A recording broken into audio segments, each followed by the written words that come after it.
ಕರ್ನಾಟಕ ರಾಜ್ಯದ ಹವಾಮಾನ ಮುನ್ಸೂಚನೆ. ನಾನು CS ಪಾಟೀಲ್, ವಿಜ್ಞಾನಿ, ಹವಾಮಾನ ಇಲಾಖೆ, ಬೆಂಗಳೂರು. ನಾನು ಮುಂದಿನ 5 ದಿನಗಳವರೆಗೆ ಕರ್ನಾಟಕ ರಾಜ್ಯದ ಹವಾಮಾನದ ಮುನ್ಸೂಚನೆಯನ್ನು ಸಂಕ್ಷಿಪ್ತವಾಗಿ ವಿವರಿಸುತ್ತೇನೆ.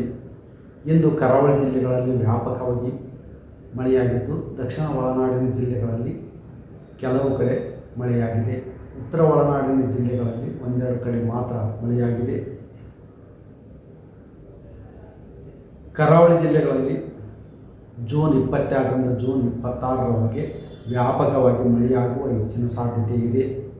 ಉತ್ತರ ಕನ್ನಡ, ಉಡುಪಿ ಹಾಗೂ ದಕ್ಷಿಣ ಕನ್ನಡ ಜಿಲ್ಲೆಗಳಲ್ಲಿ ಕೆಲವು ಕಡೆ ಭಾರೀ ಮಳೆಯಾಗುವ ಸಾಧ್ಯತೆ ಇದ್ದು, ಜೂನ್ 22ರಿಂದ ಜೂನ್ 26ರವರೆಗೆ ಯೆಲ್ಲೋ ಅಲರ್ಟನ್ನು ಘೋಷಿಸಲಾಗಿದೆ.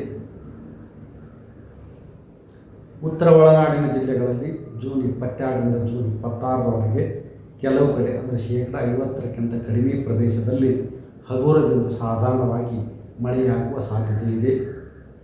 ದಕ್ಷಿಣ ಒಳನಾಡಿನ ಜಿಲ್ಲೆಗಳಲ್ಲಿ ಜೂನ್ 22ರಿಂದ ಜೂನ್ 26ರವರೆಗೆ ಹಗುರದಿಂದ ಸಾಧಾರಣವಾಗಿ ಹಲವು ಕಡೆ ಅಂದರೆ 75%ಕ್ಕಿಂತ ಕಡಿಮೆ ಪ್ರದೇಶದಲ್ಲಿ ಮಳೆಯಾಗುವ ಹೆಚ್ಚಿನ ಸಾಧ್ಯತೆ ಇದೆ.